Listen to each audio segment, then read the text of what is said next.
बच्चों हम क्लास 12 की गणित का अध्याय 12 रेखिक प्रोग्रामन लीनियर प्रोग्रामिंग का अध्ययन कर रहे हैं। पिछले सेशन में हमने प्रश्नावली 12 विविध प्रश्नावली के उदाहरण संख्या 10 को हल किया है। बच्चों आज के इस सेशन में हम विविध प्रश्नावली के उदाहरण संख्या 11 को हल करेंगे।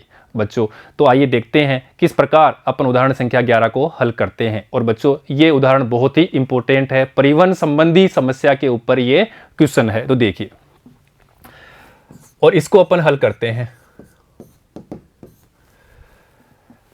हमें दिया हुआ है P और Q दो स्थानों पर दो कारखाने स्थापित है। दो जगह है P और Q, वहां पे दो कारखाने हैं। इन स्थानों से सामान A B C पर स्थित 3 डिपो पर भेजा जाता है। इन डिपो की साप्ताहिक आवश्यकता 5-5-4 सामान की नग खरीदने की है, अर्थात इतना ही वहां पे रखने की जगह है। जबकि P और Q की स्थापित कारखानों की उत्पादन क्षमता भी क्या है, 8 और 6 नगों की ही है। अब कह रहा है कि प्रति नग परिवहन वे निम्न सारणीबद्ध है, वो हमें दिया हुआ है इस प्रकार। अगर यहां से इस कारखाने से ए डिपो में भेजने के लिए लगता है कितना, एक नग के लिए 160। इसी प्रकार से P से कारखाने से B डिपो पर भेजने के लिए 100 रुपया और यहां से C डिपो भेजने के लिए 150 रुपया। इसी प्रकार Q कारखाने से A डिपो पर 100, B डिपो पर 120 और C डिपो पर भेजने के लिए 100 रुपया लगता है प्रति नग का। प्रत्येक कारखाने से कितने नग सामान प्रत्येक डिपो को भेजा जाए जिससे परिवहन व्यय न्यूनतम हो, और न्यूनतम परिवहन व्यय भी हमें ज्ञात करना है। बच्चों बहुत अच्छा क्वेश्चन है, इंपॉर्टेंट क्वेश्चन है, समझने वाला क्वेश्चन है। देखिएगा अब अपन इसको हल करते हैं। तो यहां पे मान लेते हैं कारखाना P और इसी प्रकार यहां मान लेते हैं कारखाना Q। ये दो कारखाने हैं। अब यहां से 3 जगह डिपो में जाता है। ये मान लेते हैं A डिपो, यहां सामान जाता है। इसी प्रकार यहां मान लेते हैं B डिपो और इसी प्रकार यहां मान लेते हैं C डिपो। तो ये भी सामान यहां पे जाता है, इसी प्रकार यहां पे भी जाता है और इसी प्रकार यहां पे भी जाता है। ये तो क्वेश्चन में दी हुई बात को हमने थोड़ा ग्राफ बनाया है, समझने की कोशिश की है। अब कह रहा है कि यहां पे डिपो में जो नग है वो कितनी आवश्यकता है, यहां पे 5 नग की, यहां पे भी 5 नग की और यहां पे 4 नग की, इतनी आवश्यकता है इन डिपो पे। और यहां पे P और Q यहां पे हमें दिया हुआ है, देखो A B C पर स्थित 3 डिपो हैं, आवश्यकता 5-5-4 हो गया A पे B पे C डिपो पे। जबकि P और Q की स्थापित कारखानों की उत्पादन क्षमता 8 और 6 नग ही है। तो बच्चों यहां पे जो उत्पादन क्षमता है इसकी है 8 नग, ये भी हमें दिया हुआ है, और यहां पे 6 नग, ये भी हमें दिया हुआ है। और यहां पे दे रखा है कि P से Q तक जाने में जो पैसा लगता है RS, वो हमें सारणी में दिया हुआ है 160, 100, 150। तो यहाँ पे तो 160 रुपये लगता है, यहाँ पे 100 लगता है। देखिए ये P का B में 100, तो यहाँ पे 100 और यहाँ पे अपना लगता है 150 रुपया। इसी प्रकार से Q कारखाने से A पे 100, 120 और 100, तो यहाँ पे 100 रुपया, यहाँ से यहाँ जाने में 120 रुपया और यहाँ से यहाँ जाने में 100 रुपया लगता है। यहाँ पे दिया हुआ 100, 120, 100 और 160, 100, 150, 160, 100, 150, 100, 120 और 100। तो यहाँ से तो जो यहाँ पे सामान भेजेंगे उसका 100 रुपया है, यहाँ से इसका 120 रुपया है, यहाँ पे 100 रुपया, इसी प्रकार यहाँ 160, यहाँ पे 100 और यहाँ पे 150 रुपया है। अब अपन मान लेते हैं कि यहां से जो P से नग भेजता है वो मान लेते हैं यहां पे X नग भेजता है।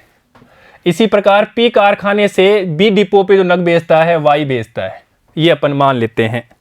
तो इसको अपन लिख सकते हैं P कारखाने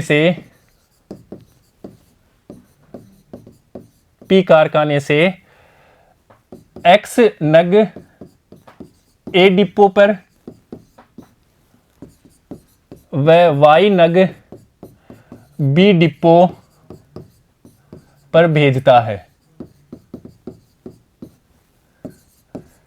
ये अपन क्या करते हैं, मान लेते हैं और x और y के मान अपन निकालना चाहते हैं। अब देखो बच्चों, यहां पे यहां से भेजा x, यहां से भेजा y। अब बच्चों यहां से कितना भेजेंगे, अर्थात टोटल तो अपने पास कितना है, 8 ही है। तो अपन कह सकते हैं कि P से डिपो C पे कितना सामान जाएगा, अर्थात पहले वाले पे ये A depot plus B depot plus C depot. तो A पे कितना भेज दिया हमने x, B पे कितना भेज दिया y, और मान लेते हैं C पे C भेजा है, C का मान निकालना है। और टोटल तो कितना है इस कारखाने पे, अधिकतम जो संख्या है 8 नग की है, तो 8। तो यहां से अपन C का मान निकालेंगे तो ये हो जाएगा 8 माइनस एक्स प्लस वाई, या 8 माइनस एक्स माइनस वाई, एक ही बात है। तो यहां पे इससे यहां पे जो नगों की संख्या भेजेगा वो भेजेगा 8 माइनस एक्स प्लस वाई। बात समझ में आती है। अब इसी प्रकार से यहां पे देखो, यहां पे भी समझने की बहुत आवश्यकता है।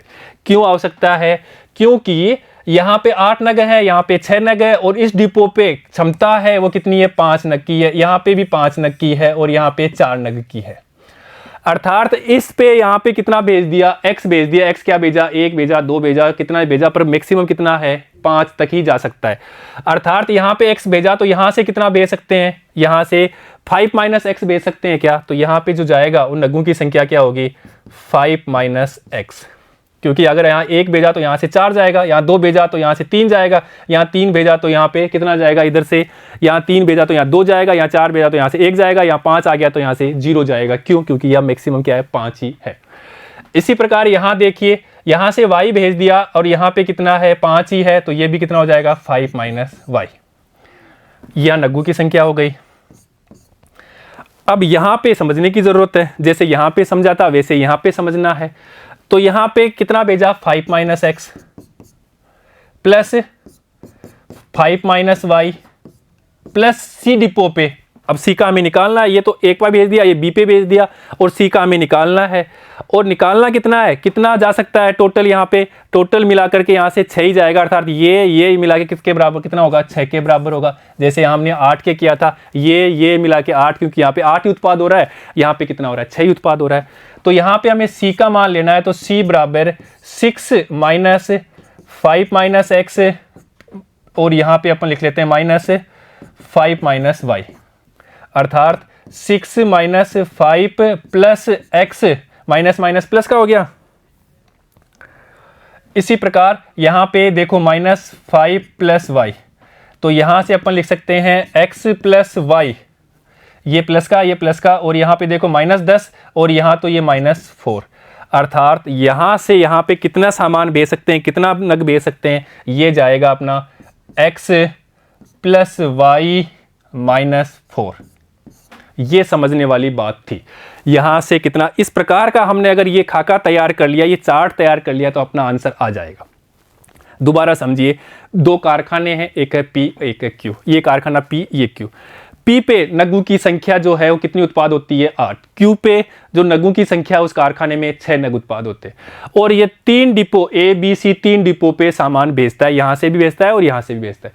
यहाँ से भेजेगा तो उसका किराया है, एक नग का 160, एक का 100, एक का 150। यहाँ से भेजेगा तो 100, 120, 100।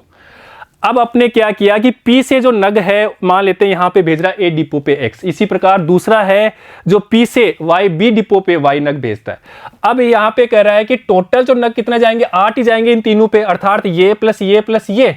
तो यही लिखा हमने x प्लस और ये c, अर्थात यहाँ से कितना भेजेगा वो c मान लेते हैं बराबर 8। तो यहाँ से हमें ये मान मिल गया, अर्थात ये जो नग भेजेगा C डिपो पे 8 माइनस एक्स प्लस वाई भेजेगा। इसी प्रकार यहाँ पे देखो मैक्सिमम कितने डिपो, एक डिपो पे 5 नग ही आवश्यकता है, 5 से ज़्यादा नहीं है। अगर यहाँ से 1 आ गया तो यहाँ से 4 जाएगा, यहाँ से 2 आएगा तो यहाँ से 3, यहाँ से 3 आएगा तो यहाँ से 2, यहाँ से कितना आएगा 4 आएगा तो यहाँ से 1, यहाँ 5 आ गया तो यहाँ से 0। अर्थात यहाँ x माना तो यहाँ 5 माइनस एक्स, इसी प्रकार यहाँ y माना तो यहाँ 5 माइनस वाई। इसी प्रकार यहाँ पे देखो अब क्या है, यहाँ पे 5 माइनस एक्स है, 5 प्लस वाई, 5 माइनस वाई। अब यहां पे कितना होगा, अर्थात यहां पे होगा टोटल तो कितना होगा, इसका टोटल किसका जा सकता है, टोटल है, टोटल 6 ही बना रहा है, अर्थात यहां से टोटल नग जाएंगे 6 ही जा सकते हैं। तो हमने ये किया, ये नग प्लस यहां पे क्या भेजेगा वो निकालना है और 6 के बराबर है, तो यहां से भेजेंगे वो नगों की संख्या x + y - 4 होगी। ये एक व्यवहारिक रूप से समझने वाली बात है और ये हमने बना लिया। अब बात करते हैं यहां पे व्यवरोध की, फिर उद्देश्य फलन की बात करेंगे। अब देखो व्यवरोध के लिए हमने जो संख्या मानी x, अर्थात कारखाने P से डिपो A में जो नग भेजेगा या तो क्या हो जाएगा, भेजेगा ही नहीं, 0 जाएगा, जो बात की हमने। अगर यहाँ 0 जाएगा तो यहाँ से 5 जाएगा, तो या तो नगों की संख्या 0 होगी या 1 2 कुछ होगी, या तो 0 या 0 से बड़ी होगी। तो यहाँ पे लिखेंगे x > 0। इसी प्रकार y > 0, ये समझ में आता है। इसी प्रकार यहाँ जो नगों की संख्या जाएगी, अगर यहाँ से क्या लिया हमने, यहाँ से 0 लिया तो यहाँ 5 जाए, यहाँ 1 लिया तो यहाँ 4 जाएगा, अर्थात यहाँ पे या तो अगर इधर से 5 गया तो यहाँ 0 जाएगा, तो यहाँ पे भी 0 से बड़ी होगी 1 2 3 4। तो ये संख्या है 5 - x, ये भी क्या होगा 0 से बड़ा, तो यहाँ लिखेंगे 5 - x > 0। क्यों किया, समझ में आ रहा है। इसी प्रकार यहाँ पे देखो, यहाँ से अपने पास क्या हो जाएगा, ये भी ऐसे ही होगा, यहाँ नगों की संख्या जाएगी कुछ ना कुछ होगी, 0 होगी या 0 से बड़ी होगी। इसी प्रकार यहाँ 0 होगी या 0 से बड़ी होगी, क्योंकि यहाँ संख्या नग जाने 5। यहाँ से अगर 1 गया तो यहाँ 4 जाएगा, यहाँ से 0 गया तो यहाँ 5 जाएगा, यहाँ 0 गया तो यहाँ से 5 आएगा, तो या तो 0 होगी या 1 2 3 4 कुछ होगी, तो पॉजिटिव संख्या होगी। तो यहाँ पे भी लिखेंगे यहाँ से 5 - y, ये भी बड़ा होगा, 5 - y > 0। सही है। अब यहाँ पे देखिए ऐसे यहाँ पे भी ये होगा 8 - x + y, ये भी 0 से बड़ा होगा। क्यों होगा, क्योंकि नगों की संख्या या तो 0 होगी या ज़्यादा, 1 से ज़्यादा होगी, 0 से ज़्यादा। तो यहाँ पे लिखेंगे 8 - x + y, ये भी 0 से बड़ा होगा। और यहाँ पे देखो इसी प्रकार यहाँ से ये भी 0 से बड़ा होगा, तो x + y - 4, तो यहाँ लिखेंगे x + y - 4, ये भी क्या होगा 0 से बड़ा होगा। तो इस प्रकार से हमने ये व्यवरोध प्राप्त कर लिए। अब ध्यान दीजिए, इसको अपन लिख सकते हैं, ऐसे भी लिख सकते हैं, x, यहां से अपन इसको लिखेंगे तो x यहां अपने पास जाएगा, देखो 5 बड़ा होगा x से, या इसको लिख सकते हैं अपन x < 5। इसी प्रकार यहां से भी लिखेंगे y < 5। इसी प्रकार यहां पे देखो इसको लिख सकते हैं किस रूप से, वो देखो यहां से अपन लिख सकते हैं 8 > x + y। और इसी प्रकार यहां पे देखो, यहां पे अपन लिख सकते हैं x + y > 4। तो ये अपने पास में क्या हो गए, व्यवरोध प्राप्त हो गए। कौन कौन से व्यवरोध प्राप्त हो गए अपने पास में, x > 0, y > 0, ऋणोत्तर व्यवरोध। इसी प्रकार x < 5 और y < 5। और इसी प्रकार x + y < 8, और इसी प्रकार x + y < 4। ये अपने पास में व्यवरोध प्राप्त हो गए। और इनको अपन समीकरण में बदल लेते हैं, इनको समीकरण में। तो बच्चों x = 0 होगा, इसी प्रकार y = 0 हो जाएगा, इसी प्रकार x = 5, इसी प्रकार y = 5, ये तो रेखाएं खिंच जाएगी यहाँ तो। इसी प्रकार x + y = 8, और इसी प्रकार x + y = 4। यहाँ से लेंगे निर्देशांक तो अपने पास में प्राप्त हो जाएंगे, 0 रखा तो 8 और 0 रखा तो 8। इसी प्रकार यहाँ पे देखो x y, यहाँ से अपने पास 0 रखा तो 4 और 0 रखा तो 4। तो ये निर्देशांक प्राप्त हो जाएंगे। ये रेखा खींच लेंगे, ये खींच लेंगे, ये खींच लेंगे और ये भी खींच लेंगे, 4 रेखाएं अपन खींच लेंगे। तो देखिए रेखाएं खींचने पर, तो ये अपन रेखाएं खींच लेते हैं।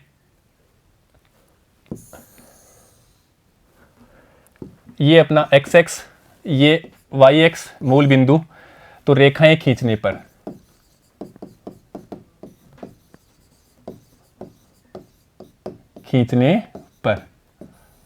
अब देखिएगा, पहले अपन बात करते हैं x = 0, y = 0, ये तो खिंच जाएंगे। अब अपन x = 5, तो देखिए यहाँ से अपन ले लेते हैं 1 2 3 4 5 6 7 8 9 10। इसी प्रकार 1 2 3 4 5 6 7 8 9। तो देखो x बराबर 5, तो अपन यहाँ पे ले लेते हैं 1 2 3 4 5, ये हो जाएगा x बराबर 5। ये एक रेखा हो गई अपने पास में x बराबर 5। इसी प्रकार y बराबर 5, 1 2 3 4 5, तो ये अपने पास y बराबर 5, ये अपने पास दूसरी रेखा प्राप्त हो गई। y बराबर 5। अब देखो इनका हल क्षेत्र भी ले लेंगे साथ साथ में ही। तो पहले अपन ये बची हुई इनको भी लेते हैं, 0 8 और 8 0, तो 0 8 0 8 और 8 0, ये मान लेते हैं अपने पास में 2 3 4 5 6 7 8, ये हो गया 8 0। और इसी प्रकार 5 6 7 8 6 7 8, ये हो गया 8 0। तो इनको मिला देंगे तो ये रेखा प्राप्त हो जाएगी अपने पास। मान लेते हैं ये वाली हो गई अपने पास में x प्लस वाई बराबर 8, x प्लस वाई। अब यहाँ x प्लस वाई बराबर 4 0 4 और 4 0, तो यहाँ से ले लेते हैं 0 4 और 4 0। और देखो 0 4 ये 3 ये 4, तो ये हो जाएगा 4 0। इसी प्रकार 1 2 3 4, ये हो जाएगा 0 4। और इनको मिला देंगे तो ये अपने पास में रेखा प्राप्त हो जाएगी, ये वाली x प्लस वाई बराबर 4। ये हो गई x प्लस वाई बराबर 4। अब इनका हल क्षेत्र हमें लेना है। अब उससे पहले इसके निर्देशांक भी लेना है। इसके निर्देशांक मिल गया, इसका मिल गया, इसका तो मिल ही जाएगा, 5 है। यहाँ पे भी हमारे निर्देशांक है, इसकी ज़रूरत नहीं है, पहले इसके निर्देशांक चाहिए। और इसके निर्देशांक के लिए देखो बच्चों, एक है x बराबर 3 सॉरी 5, तो x बराबर 5 रखेंगे तो ये 5, तो y बराबर कितना हो जाएगा 5 8 माइनस 5 तो 3। ठीक है। इसी प्रकार यहाँ पे देखो इसके निर्देशांक y बराबर 5 और ये है 5 रखेंगे तो यहाँ पे हो जाएगा 3 और 5। अब इनका हल क्षेत्र देखते हैं। हल क्षेत्र, हल क्षेत्र के लिए आप यहाँ पे देखिए असमीकाएं, अर्थात यहाँ पे क्या है, लेस देन है। यहाँ पे अगर 0 रखेंगे x की जगह तो 0 छोटा है, सत्य बात है, अर्थात इसका ये है सत्य। यहाँ पे भी 0 रखेंगे तो ये भी सत्य है, 0 छोटा होता है। यहाँ पे 0 रखेंगे तो ये भी क्या है, सत्य। और यहाँ दोनों पे 0 रखेंगे तो ये क्या है, असत्य। 0 बड़ा होता है क्या 4 से, ये असत्य। इसका हल क्षेत्र कहाँ होगा, रेखा पे और रेखा से ऊपर। बाकी का सबका कहाँ होगा, रेखा और रेखा से नीचे। इसका कहाँ होगा, रेखा और रेखा से ऊपर। तो इस यहाँ पे होगा इसका इस रेखा पे और रेखा से ऊपर। बाकी सबका हल क्षेत्र इस रेखा पे और रेखा से नीचे। इसी प्रकार रेखा पे और रेखा से नीचे। इसी प्रकार ये रेखा पे और रेखा पे इधर। और अपन x greater than equal to 0 और y greater than equal to 0 इसका हल क्षेत्र लेंगे तो ये तो हो जाएगा y greater than equal to 0 का, और ये हो गया x greater than equal to 0 का। अब देखो इन चारों से उभयनिष्ठ क्षेत्र कौन सा प्राप्त हो रहा है, उभयनिष्ठ क्षेत्र पे गौर करिए। तो बच्चों अपन यहां से बात करते हैं तो ये अपने पास में इस बॉक्स के अंदर जो है वो उभयनिष्ठ क्षेत्र मिलेगा।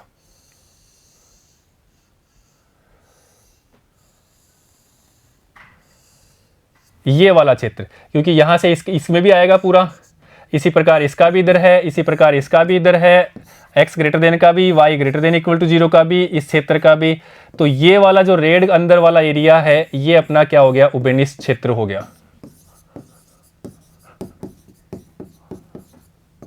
उभयनिष्ठ क्षेत्र। अब बच्चों उभयनिष्ठ कैसा है, परिबद्ध है। ये तो हमें देखने से पता लग रहा है कि ये क्षेत्र कैसा है, परिबद्ध है। तो ये अपना एरिया कैसा है, परिबद्ध है। परिबद्ध होने पे कोणीय बिंदु पे मान लेते हैं तो यहाँ पे कोणीय बिंदु 0 4, यहाँ पे 4 0, और यहाँ पे देखो इस जगह के निर्देशांक क्या हो जाएंगे, इस जगह के निर्देशांक हमने प्राप्त किए हुए। x बराबर यहाँ पे क्या है, 5 0 है। इसी प्रकार 5 3, इसी प्रकार 3 5, और यहाँ पे देखिए यहाँ पे क्या है, यहाँ पे है अपने पास में 5 और ये 0। तो इस प्रकार हमारे पास में इसको दे देते हैं अपन a, ये दे देंगे b, ये c, ये d, ये e और ये f। तो ये A B C D E F ये अपने कोणीय बिंदु हो गए, अर्थात इसके बिंदु पे और इसके अंदर क्या होगा, ये परिबद्ध क्षेत्र है, तो यहाँ पे हमें अधिकतम और न्यूनतम मान देगा। अब बच्चों उद्देश्य फलन भी निकालना है, वो हमने अभी निकाला नहीं है। अब उद्देश्य फलन कैसे निकालना है उसके लिए आप यहाँ पे देखिए, यहाँ से पता लगेगा उद्देश्य फलन हमें कैसे निकालना है। तो यहाँ पे गौर करिए उद्देश्य फलन के लिए, अर्थात यहां से एक नग के लिए कितना है, यहां भेजेंगे एक नग का 160 रुपया, तो x का कितना हो जाएगा 160x। इसी प्रकार यहां पे एक का 100 है तो y का 100y। इसी प्रकार एक का 150 तो इसका कितना हो जाएगा 150 मल्टीप्लाई। इसी प्रकार ये 100 से मल्टीप्लाई, 120 से मल्टीप्लाई, और ये कितना हो जाएगा, ये भी 100 से मल्टीप्लाई, और जो आंसर आएगा वो क्या हो जाएगा, हमारा उद्देश्य फलन होगा। तो बात करते हैं उद्देश्य फलन की। उद्देश्य फलन अर्थात अपन बोलेंगे कुल व्यय, कुल किराया कितना होगा, वो अपना z होगा। तो देखो पहले अपन यहां से स्टार्ट करेंगे 160x, तो 160x प्लस, अब अपन बात करते हैं यहां से 100y, तो ये 100y प्लस, अब यहां से बात करेंगे 150, तो ये लिखा 150 8 माइनस एक्स प्लस वाई। इसी प्रकार से प्लस, अब देखिए यहाँ से हो जाएगा 5 माइनस एक्स 100, तो यहाँ लिखेंगे 100 इंटू 5 माइनस एक्स प्लस, यहाँ पे देखिए यहाँ 120 5 माइनस वाई प्लस, यहाँ का किराया देखिए एक का 100 है तो यहाँ से हो जाएगा 100 into x plus y minus 4, तो यहाँ लिखेंगे 100 into x plus y minus 4। और बच्चों इसको अपन हल करते हैं तो देखिए यहाँ से अपने पास ये 160x ही होगा, यहाँ पे 100y होगा, और यहाँ पे देखिएगा यहाँ से अपने पास में प्राप्त हो जाएगा ये प्लस 0 8 पंजे 40, और यहाँ से अपने पास में 8 और 4 1200, तो ये 12 हो जाएगा। इसी प्रकार यहाँ तो ये तो प्लस का ही है, अब देखो ये माइनस इससे मल्टीप्लाई होगा तो minus 150x minus 150y plus यहाँ पे भी करेंगे तो 500 माइनस यहाँ पे करेंगे तो 100x प्लस 12 पंजे 60 तो 600, यहाँ पे करेंगे माइनस 120y। इसी प्रकार प्लस यहाँ पे भी करेंगे तो 100x प्लस 100y माइनस 400। और बच्चों इसको अपन हल करते हैं, यहाँ से x और y सारे इक्वल करते हैं, यहाँ से x ये अपने पास में x का है, ये x है, इसी प्रकार यहाँ पे x है, इसी प्रकार यहाँ पे x है, तो यहाँ पे अपने पास प्राप्त होगा 10x माइनस 7y प्लस 190। ये अपना उद्देश्य फलन प्राप्त होगा इसको हल करने से। अगर इनको अपन हल करते हैं तो z बराबर 10 ब्रैकेट में x माइनस 7y प्लस 190, ये अपना उद्देश्य फलन प्राप्त होगा। और बच्चों यहां से हमने कोणीय बिंदु ले लिए, और कोणीय बिंदु पे अपन लेते हैं मान। तो देखिए कोणीय बिंदु पे z के मान, ये कोणीय बिंदु, और यहां पे अपन लेंगे z के मान, और z क्या है, z बराबर 10x माइनस 7y प्लस 190। तो इन पे अपन मान लेंगे कोणीय बिंदु। तो पहला कोणीय बिंदु यहां से लेते हैं a 0,4, अर्थात z बराबर यहाँ पे 0 रखेंगे तो ये 0, यहाँ पे 4 रखेंगे तो कितना हो जाएगा बच्चों, यहाँ पे अपन 4 रखेंगे तो 728, तो यहाँ प्राप्त होगा अपने पास में देखो 10 माइनस 28 प्लस 190, तो z इक्वल टू 10, यहाँ से अपने पास में ये हो जाएगा देखिए अपने 162, ये होगा 162, या यहाँ से 1620 प्राप्त होगा z का मान। दूसरा कोणीय बिंदु लेते हैं, देखिए यहाँ जोड़ देंगे तो 10 6 7 8 1 9 190 होता है, 48 से गुणा करेंगे तो 1620 रुपये हो गया। अब दूसरा कोणीय बिंदु लेते हैं b, और b यहाँ पे है 4 0, तो यहाँ लिख लेते हैं ये a, ये b, ये 4 0। अब की बार हमें क्या करना है, ये 10 ऐसे कैसे, यहाँ पे 4 रखना है और यहाँ पे प्लस 190, अर्थात यहाँ पे z देखो ये हो जाएगा 194, तो ये हो जाएगा 1940, 1940 रुपये। अब लेते हैं तीसरा कोणीय बिंदु C और उसके निर्देशांक यहाँ से लेंगे 5 0, तो यहाँ लिख लेते हैं 5 0। ये क्या है 5 है और यहाँ पे x y क्या है 0 है, तो 5 0 लिख लिया हमने। तो 5 भी 0 पे अपन z का मान लेंगे, z बराबर 5, तो यहाँ पे रखना है हमें 5 और ये 0, तो ये 195 हो जाएगा। तो 5 और 190, तो 195 और यहाँ रखेंगे तो 950। इसी प्रकार चौथा कोणीय बिंदु देखिए D, और D कौन सा बिंदु है, यहाँ पे है 5 3, तो यहाँ लिखेंगे 5 3। तो z बराबर, अब देखो यहाँ रखेंगे 5 और यहाँ रखेंगे 3, तो 7 या 21, तो ये प्राप्त हो जाएगा 5 माइनस 21 प्लस 190। तो यहाँ से अपने पास में देखो ये कितना हो जाएगा, ये 5 माइनस का है और यहाँ प्लस का है, तो 195 और 21, यहाँ से अपने पास 4 7 1, तो यहाँ से अपने पास हो जाएगा 1740। इसी प्रकार से नेक्स्ट कोणीय बिंदु देखते हैं पांचवा E, और E के निर्देशांक यहाँ से 3 5, तो ये 3 और ये 5, और यहाँ Z के लिए देखो 3, तो यहाँ रखेंगे 3 और यहाँ 5, तो यहाँ से देखो अपने पास हो जाएगा 3 और 7 पंजे 35 प्लस 190 अर्थात 193 और ये 35, ये हो गया 8 और यहाँ पे अपने पास में 7, तो ये 5 और ये 1 अर्थात यहाँ प्राप्त होगा 1580।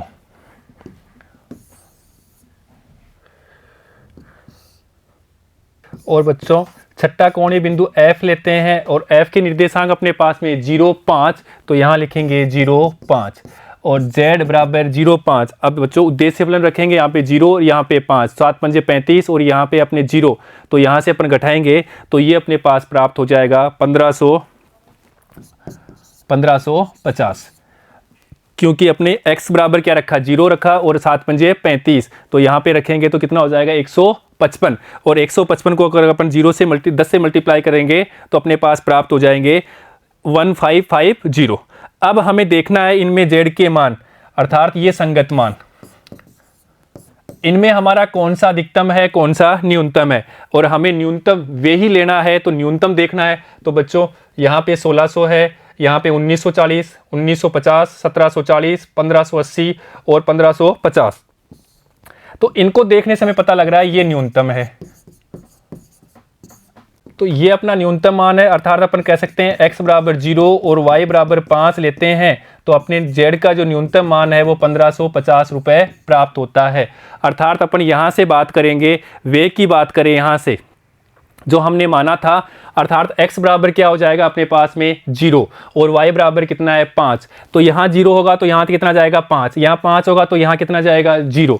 इसी प्रकार यहाँ पे देखिए ये कितना 0 था और ये कितना था 5, तो यहाँ पे कितना हो जाएगा 3, क्योंकि यहाँ 5 8 माइनस 5, तो ये कितना 3, तो यहाँ से 0, यहाँ से अपने पास 5 और यहाँ से 3, तो टोटल कितना हो जाएगा 8 ही हो जाएगा। तो यहाँ 0 5 3, इसी प्रकार से यहाँ पे भी रख देंगे, तो यहाँ पे क्या है 0 है तो 5 जाएगा, यहाँ पे क्या रखना है 5 तो 0 जाएगा, और इसी प्रकार यहाँ पे क्या रखना है हमने x प्लस वाई का मान लिखना था, यहाँ से x का मान अपने 0 5, तो यहाँ पे 0 5 लिखेंगे तो यहाँ से जाएगा वो 1 नग जाएगा।